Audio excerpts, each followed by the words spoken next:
Ang superstar at national artist na si Nora Honor, dating sexy star Abby Vidoya at ang hanky actor na si Alger Abrenica ang tatlo sa mga showbiz personality na naghain ng kandidatura para sa iba't ibang posisyon sa gobyerno ngayong Lunes, October 7, 2024. Sa totoo lang, ninenervyos ako talaga. Isang sorpresa ang pagtakbo ni Nora bilang second nominee ng bagong tatag na People's Champ Party List.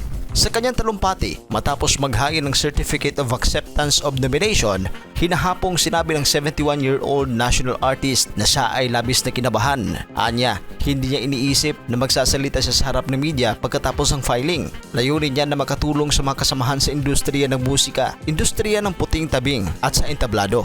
Nagpasalamat naman siya sa People's Champ Party List sapagkat sila ay nakiusap sa kanya na tutulong para matupad ang pangarap na makatulong siya sa ating kababayan. Hindi itong unang pagkakataon na tinanggap ni Nora ang nominasyon para maging kinatawan ng isang party list. Siya rin ang kinatawan ng Nora Party List, nang ibig sabihin National Organization for Responsive Advocates for the Arts, sa isang halalan noong May 2022, pero hindi siya pinalad na manalo. Minsan na rin sinubukan ni Nora ang kumandidatong gobernador ng Camarines Sur noong 2001 pero hindi talaga nakatadhanang magsisilbi siya sa pamahalaan. Sa kanyang muling pagbabakasakali bilang kinatawan ng People's Champ Party List, marami ang nag-alala para sa kalusugan ni Nora. Nangangailangan ng tulong ang aktres dahil hinihingal siya sa pagsasalita at napansin ito ng husto na magsadya siya sa Manila Hotel tent ngayong Lunes para magsumiti ng kanyang Certificate of Acceptance of Nomination.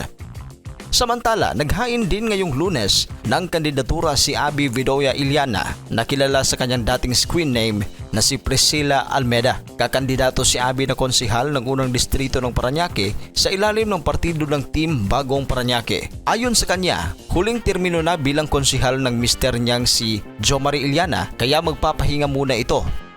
Marami naman ang nasorpresa sa desisyon ni Alger Abrenica na subukan ang kanyang kapalaran sa mundo ng politika at public service. Tulad ni Abby, naghain si Alger ng kandidatura bilang konsihal sa Angeles City, Pampanga. Tatakbo si Alger sa ilalim ng partidong kinabibilangan ni dating Philippine National Police Chief Oscar Albayalde, na kakandidato na alkalde ng Angeles City. Para mapanood ang video sa iba pa mga Filipino celebrity na nag-file ng kanilang Certificate of Candidacy, panoorin lang sa end screen. Maraming salamat po.